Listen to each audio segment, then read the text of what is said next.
Welcome to the Booked Solid podcast, a place for anyone with clients. I am your host, Hansa Bergwall, and thank you so much for joining us yet again. We have a fantastic guest for you with Eddie Zhang. He is Hello. a business mentor for fitness trainers in Columbus, Ohio. He's a gym owner and he's fantastic. So thank you for joining us today, Eddie. Oh, pleasure to be here. So why don't you start at the very beginning for us? How did you get started on your entrepreneurial journey, starting your first business? Man, that is a great question. I have to rewind all the way back to probably around year 2020, 2020. No, sorry, year 2010 to 2011. Man, it's been a long time. Back then, I was just first starting to get into fitness, and I was basically working at like just a normal cubicle job. I literally had a cubicle, and I was clocking in, clocking out my 40 hours every single week, and it just felt like something was missing. Like I was just like, man, is this really what the rest of my life is going to look like? Where I wasn't really passionate about what I did. It was my first job, and so like you're excited to get your first job and jump into the real world, and that quickly fades. The excitement fades real quick, and then you just start thinking like, man, is this really how I'm going to spend the rest of my life? And so I was working with a personal trainer at the time, and I mean he had his own struggles. It's not like he was struggling to make ends meet, and he didn't have a consistent client base or anything like that. But something I just noticed was that he was just really passionate about what he did, and on top of that, like he was in a lot of ways more in control of his life than I was, and that's something I noticed where he could control his own schedule better. He could just like make decisions that like only affected him and such, and that was something I was actually really envious of. And it kind of just like opened my eyes to the power of entrepreneurship and running your own business and all that. And so, just by spending more time with him, the more people you spend your time around, you just start to think more like them. And I started wanting to become more like a business owner. And so, I saw that he did not have his own gym and he wanted to. And he like, got all the money together. He pieced out all the equipment, found a location, and right before he was about to pull the trigger on opening his own gym, he kind of hesitated, and he shared with me that like he didn't really want to spend his time managing a building and managing like a gym. He wanted to be a coach, he wanted to be a trainer, he wanted to be hands-on on the floor, like working with people and such. And so he kind of took a step back, and that's what got me thinking like there's not really a lot of like in Columbus, Ohio, and back then there was not a lot of places where a trainer could just have a gym to run their own business. And most of the gyms around here, they want to take a percentage of like the money, the revenue that you generated. They wanted more control over like your schedule, what time you could use their gym space, what time you can't, and all that. And so there really wasn't a lot of options for him. And that just really got me thinking, like, what if there was a gym specifically for coaches that did not want to, personally guarantee hundreds of thousands of dollars, spend tens of thousands out of pocket to start their own gym? And what if I just did it for them? What if I built the gym and I took care of the gym, and all they would have to do is just run their business and like just focus on coaching their clients from there? So that's kind of how my first business, Training Grounds, got started. You can get me talking and I can keep going and going, but Yeah, I'll just yeah, stop that's a there. great story. I'd love to hear about like your first year of training grounds, how you got your first coaches to like sign up and use your space and stuff like that. Oh man, yeah, that's a story in itself. So when we obviously we had our trainer who needed the space, but we really started to run with the idea. I had one business partner of mine. He was my roommate at the time, and both of us wanted. We were both working with him, and so both of us wanted to like try our hand at starting a business and such. And so we started talking with. We started connecting and talking with every coach in town, all the trainers at local gyms, all the trainers on social media, every trainer that we could get a hold of. We were just like cold pitching basically our idea. And we didn't have anything to sell because we didn't like, there was nothing there yet. It was just an idea. And everybody was like, this is a great idea. Oh my gosh, I would use this space. I would absolutely do it.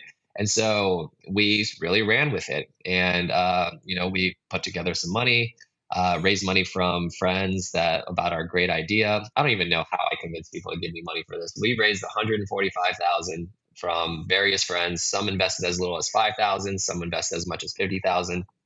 but we were like, this is the next great big idea. And then when we went out and we finally found a location and we deployed the money and we got everything set up, out of all the trainers that said they wanted to do it, two showed up. One was my coach. The other one, the other one was just one other coach. So out of like, we had like 30 or 40 people literally like sign, because like we were trying to get bank financing for this, and banks don't finance startups, by the way, guys. Yeah, yeah. Like, yeah, they don't. But like, we were trying to show them, like, look, we already have like 30 or 40 customers like wanting to do this. And out of the 30 and 40 signatures that we had, only two followed through. Only two followed through Oh there. my god, that is such a Yeah. first story. So Yeah. then what did you do? All these people who are like, "Yeah, I want this," and then Yeah, that would it kicked our butts into overdrive. We realized that it was just like, okay, well, we have this space now, and we're bringing in like maybe not quite $2,000 a month, and our overhead was 10,000.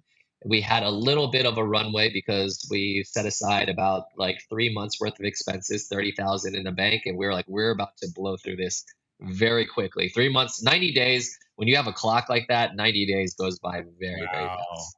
Yeah, and so I just hit the. We went back to reaching out to trainers again, and we hit up every single trainer, and we were just like, hey, like just let you know that we're here.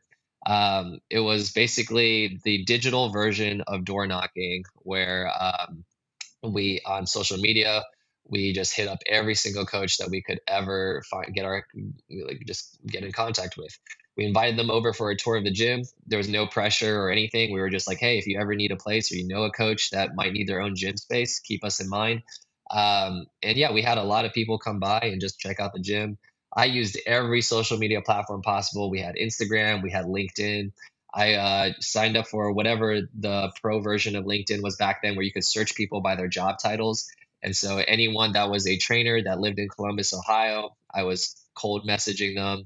Everyone on Instagram that tagged themselves flexing at a gym, I would message them. I would actually go through this list weekly. So on Mondays it would be like all the Lifetime Fitnesses. I would see who posted themselves in the last week. If they looked like a coach, I was shooting them a message. If anyone new showed up, then like I'd shoot them a message. Then it was like the Planet Fitness Day, and then there was like the small like local like small gym day or whichever. And yeah, I just kept reaching out to people. And we ran through our reserves, and then we just had to basically put our own money into it. So thankfully my partner had a nice healthy doctor salary that he was helping with, and I still actually worked my full-time job at the same time too. So both of us were just contributing anywhere from 1,000 to some months $3,000 a month a piece into this place in order to keep it afloat. And slowly but surely, we started like increasing our client roster, and we had trainers coming in, we had trainers dropping off. I don't think we broke even for. Well, we didn't. I'm sorry, not broke even. We didn't reach equilibrium where our revenue was equal to our expenses for like 2.5 years. Yeah, it Oh my was a god, that yeah, is it some was real a staying power. yeah, well, I mean, there was really no option. It was just like, well, we either call it quits here, and like we're on the hook for about $500,000 of personal guarantees in terms of equipment, in terms of the lease space. I knew I'd have to declare bankruptcy. It was just like, well, it's either we quit now or we keep pushing ahead. I think what really helped though was like we saw that we could get coaches. It just wasn't happening as fast as we wanted, but we were able to get coaches. It was a good idea, and it was a very sick setup for the coaches. And so we were able to get coaches to come and try us. Just the problem was not many of them stuck around, but like we were slowly getting more than the coaches that were dropping off. Yeah, yeah. I guess it's hard to get people to really change their habits. People don't always factor that in. Thank you for sharing. Like entrepreneurial Yeah. stories often involve those sort of Oh rock yeah. starts, and it's good to hear them just so that people remember to have that. Oh, You know, I that don't know of path a single you haven't entrepreneur tried that doesn't have a rocky period. Rocky, it may not be a rocky. I've heard people have rosy starts, but then like rocky middles, rocky ends. There's not a sing. If you're having a rocky, if you're listening and you have a rocky, you're in a rocky period right now. Like that's totally normal. In fact, get used to it. So at some point in there, I know that between being like a gym owner, you became really invested in the success of the trainers who were at your gym, and became Yeah, like a business mentor for these people because their yeah, success was tied with your success. Can you Yeah. talk about how that started for Yeah, you? so that basically, actually, that's a great question because that's pretty much the continuation of the story itself. Is we, in order to kind of the way we looked at it was like, okay, we're signing, like we can get new trainers to come in here and try our gym all the time, but our turnover rate was very high. Our turnover rate on average was 6 months, meaning some coaches would try us for a couple months maybe and then drop off.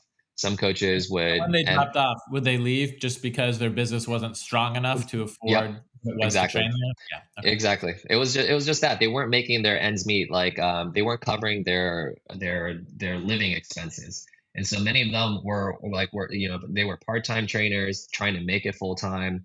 Some of them were servers on the side trying to just like cover the difference in order to like live their lifestyle. And that can be like going having gone through that, going through that myself at the time. I understood like why it made somebody really think like maybe I'm not supposed to do this and such.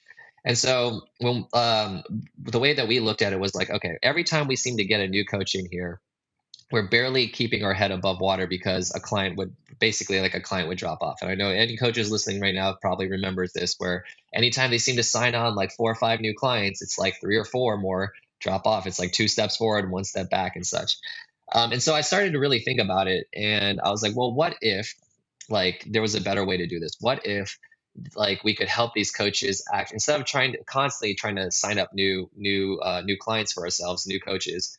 What if we could actually help them like run their business and they actually stayed around longer? They didn't drop off, and that way we wouldn't always be looking for new coaches and such. And so that's kind of like where the idea of the business mentorship started. And so within just training grounds, with only the trainers at my gym, I reached out to all of them actually and saw like, does anyone want help trying to grow their business?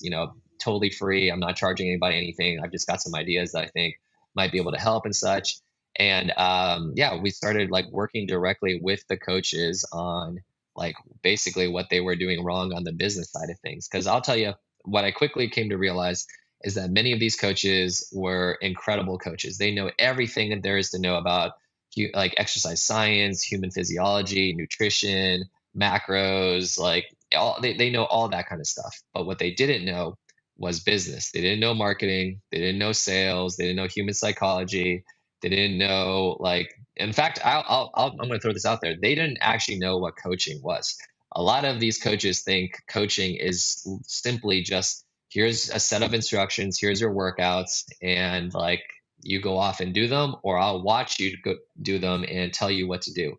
And that, my friend, is not actually what coaching is. Like coaching, you're going to get me started on a mini rant Okay, here. what's I'll, coaching? I'll, I'll bite. yeah, What's coaching? I'll keep it short and simple.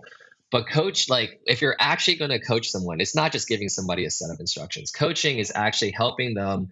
Like, you have to actually help them execute on those instructions. Now, 99% of people, there's nothing physically stopping them from following your instructions. What's stopping them is always these limiting beliefs and these limiting ideas in their head, whether it's like am I good enough for this, am I not good enough, does this sound salesy, does this sound pushy, what will other people think of this, like I don't want like what if nobody responds to my offer, what if and so there's all these like it's head trash, there's all this head trash inside of their head about what they should or they shouldn't do, or what's socially acceptable, what's not, or whichever. And so like real coaching is like more of like it's almost like it's psychology. It's almost like what a therapist does. And any fitness coaches listening to this will like understand when I say that like many times they're more a therapist to their clients than they are anything else. And that's actually more in alignment with what coaching is, because it's like there's nothing special about this set of instructions that any fitness coaches give their clients. Like anyone can give them workouts, anyone can give them nutrition advice, anyone can give them these set of instructions. But if you can actually help your clients overcome any limiting beliefs or any limiting blocks that they have up here in their minds, that's actually when they can actually start physically going out and following your instructions. Yeah. Oh, I'm too busy. Oh, I don't have time. That's not true. That's actually not true at all. Yeah. Yeah, I mean, I get it with the in and Mhm. out of the gym myself. It's so hard to keep to a schedule. Yeah. But okay, so explaining to people, that just talk about some early successes you had with a coach who wasn't quite getting there in terms of their business and how you helped them turn it around. Yeah. So I'll actually so this our first coach, her name was her name was Caitlin, and I'll actually share just a couple like things that anybody can take that we helped her with in order to get them to see like more results and such. So with Caitlin, like many coaches, they kind of just sat around and they were just kind of hoping and praying that new clients would just show up. And so they would post on social media, they would post like photos of themselves, inspirational captions, being like, you can do it, those kind of things like that. But at the end of the day, like nothing seemed to consistently work. Like sometimes they would post something and a client would show up or somebody would reach out, but nothing was like really consistent. And when it comes to business, like there is actually like a science behind this where you can like if you look at any business out there, they're able to actually predict how many clients they're going to get by doing whatever set of instructions or whatever strategy that they go out and implement. But most people don't have the right strategy, they don't have the right system. They just simply like see what other people are doing and then they copy it, and then they just sit back and they just hope and pray that it gets results and such. And so it's not necessarily that like she was doing anything wrong. Like she was posting, she was showing up on social media, and all that, but she wasn't saying like the right things. And so, for example, a lot of fitness coaches like to talk about their workouts and their nutrition and their accountability and things, but that's actually not what gets people's attention. And so they're doing the right things by posting and talking. They're just not posting and talking about the right things. They're posting and talking about all the technical things inside of their program, about how they can help with this and how can they can help with that. But like what we did with her is like we got her to like to stop doing those things and start speaking directly to like she wanted to work with more young women. like like this is I actually don't really like this word because I don't really like this word, but it is like the word that people understand the most. Is like what is a trigger for the people that you're trying to help? What is something that literally when you talk about it, it's like bringing up past trauma. It's like a trigger. And when I say past trauma, like I don't mean like, oh my gosh, you were abused or like you were a victim of domestic violence or whatever. Like yes, that's definitely a form of past trauma, but like trauma is really anything that like upsets us about anything. And so like when it comes to fitness clients, what are the triggers that are getting people like to basically stop their scroll and pay attention because you're literally triggering them? And so we got her to dial in on like what the triggers for her, like her audience want, like what we're getting. So some of these triggers might be like since she was working with like many young women at the time, they're just coming out of college. A lot of these women were thinking that back in college I could eat whatever I want. Back in college I was fitting into all these small clothes. Now that I'm entering the workforce, all the clothes I'm buying are bigger. All like I have to watch what I eat more. And so like now she started posting and talking about these things. So instead of just workouts and nutrition, she's talking about like how uncomfortable it is to like go out and buy new clothes like for like as you enter the workforce, about how like you're trying to impress the people that are at your job, but like nothing that you seem to put on like fits you anymore, nothing looks good on you or whichever. These are the things that her clients were or her audience were actually experiencing, and she's triggering them by bringing up these past experiences that they're encountering. And from a human psychological point, they literally cannot ignore it. So instead of talking about workouts and nutrition and things that nobody cares about, she's talking about the things that are actually triggering her audience, and all of a sudden they stop scrolling and they pay attention to what she's actually saying. Because social media is nothing more than just like a constant stream of information at you, and if you want your information to stand out, you have to get them to stop scrolling. Because most people just scroll through Instagram, double tap, scroll through, double tap, but they don't actually pay attention to what you're saying. Yeah. So if anyone wants to try this at home, this is called like persona based marketing. And I can Mm, attest as a yeah, someone who's been marketing for 20 years that it's very effective. And yeah, the principles being used here are that, instead of just putting out general marketing information for right. everyone, you think about your perfect client. Maybe this is someone you know and is already a client, and you speak directly to them. and Yep. you talk about the experiences they've had and that they'll, understand, and that, they will know are for them because, that is your perfect client. And that person will stop and go, oh, this person is talking to me, not Yeah. to, Tom, Dick, and Harry over there on the other side of town that really are in a totally Yeah. different life position. And sometimes people don't want to do this because they want to just say, like, well, everyone could be my client. And so I don't need to talk specifically to this one specific group. But if you talk to Yeah. everyone, everyone will Nobody ignore you. is. You talk to Yeah. someone specifically, they'll pay attention. And it really works. Yeah.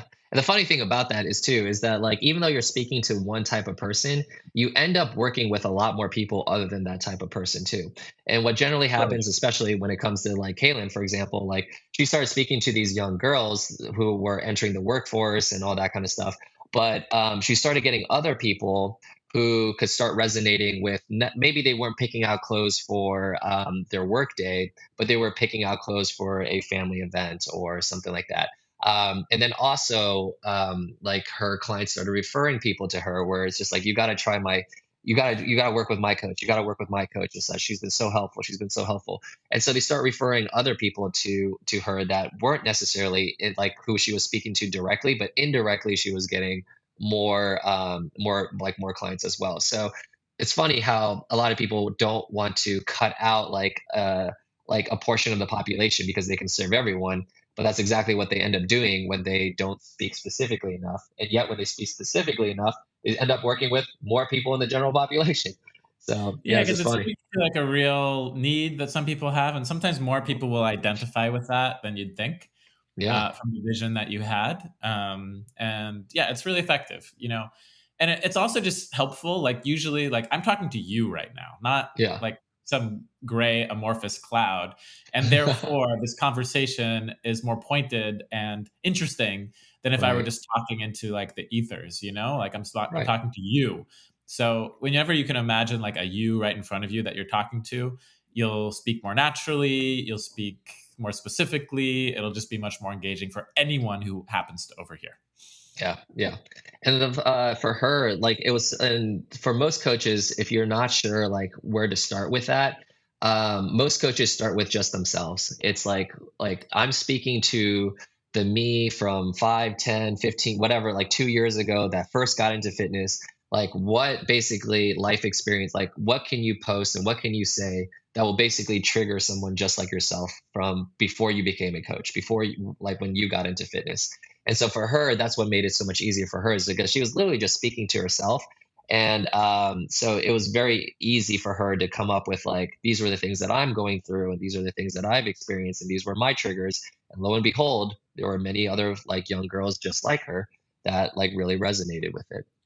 So what happened with her business? Did she succeed? Is she still like training Oh, and having a great time?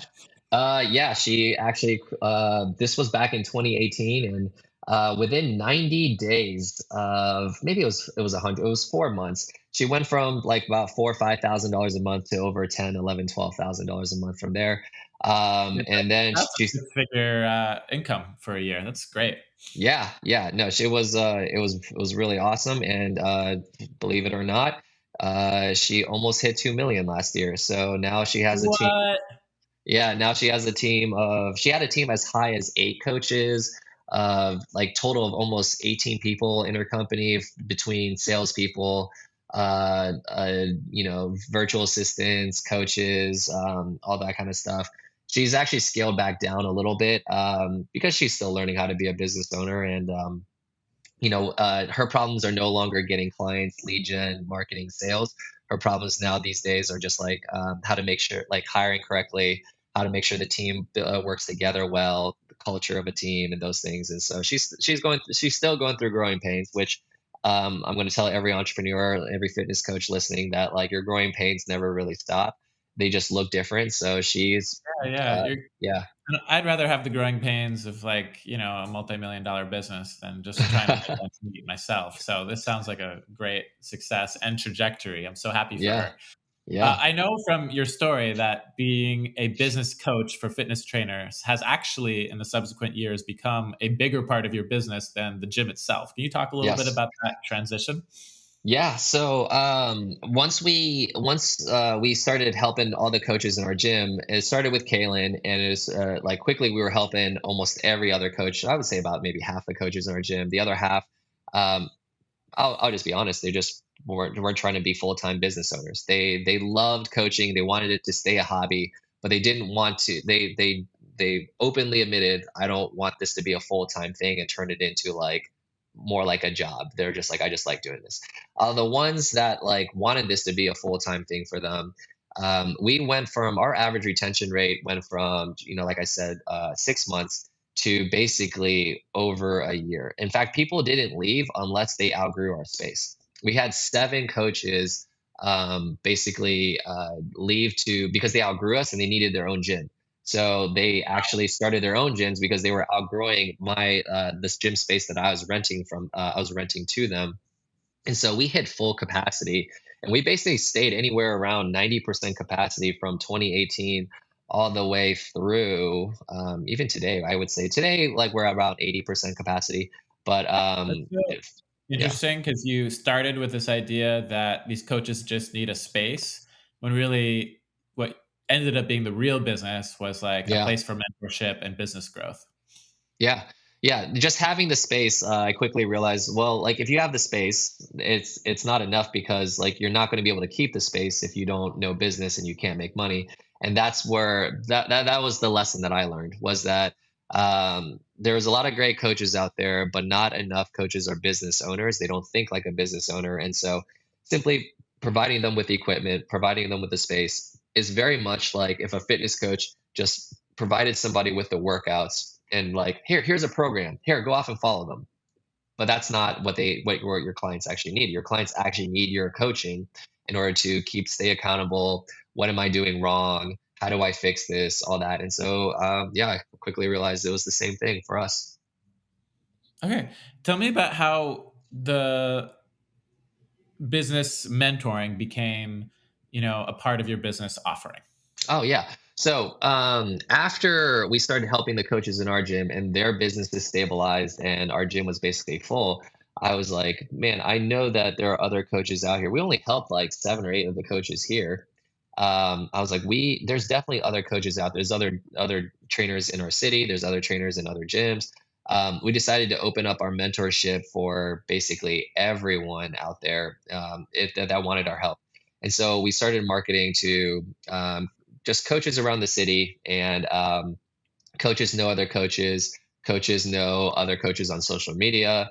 Coaches know just coaches know other coaches, and so we started having a bunch of people start asking us like, well, like how are you helping your coaches make 6 figures? Like I never even thought we could make 6 figures and such. And so yeah, we just started marketing same channels on social media, but no, we just cast a wider net instead of focusing all of our marketing and our outreach on just local Columbus, Ohio. We started looking at other cities, like we started asking like just the coaches like who know other like, hey, do you know anyone that might need help with their business? It's literally as simple as that. Sometimes you just ask, do you know anyone that's running a business and they're struggling? Like I'd love to help give them a couple strategies that they can use to get new clients. And then they're like, oh, my friend runs a business, I don't know what he's doing to get clients. We reach out. Sometimes they're like appreciative of like literally we're just trying to give them value, so sometimes they're appreciative of it. Others times they're like, no, like I'm good on my own, and we leave them alone. But we do that enough, and yeah, we filled up our mentorship to about 30 or so coaches um, at one point, just helping them like fix their business, basically. That's really cool. Yeah, Well, thanks so much for sharing your entrepreneurial journey and how, like a business space for like trainers became like a business mentorship and business coaching business. I think that's so interesting how yeah, like what you think people need is often not what they really need. And I love stories yep. like that. So if anyone listening at home wants to get in touch with you, maybe is interested in business coaching for their fitness program, how would they do that? The best place to reach out to me is on social media. So I'm still very much on Instagram. That's like my favorite platform to use. So I am Eddie Zhang. On Instagram is yeah, really where I spend most of my time. I'm on Facebook a little bit too, but I spend like 90% of my time on Instagram. So we'll definitely include your Instagram handle in the show notes.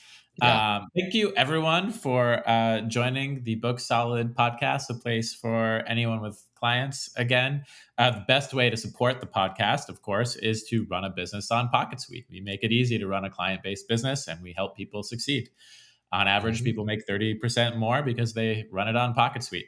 Also, we appreciate those 5-star reviews or telling anyone who might want to hear it about the podcast.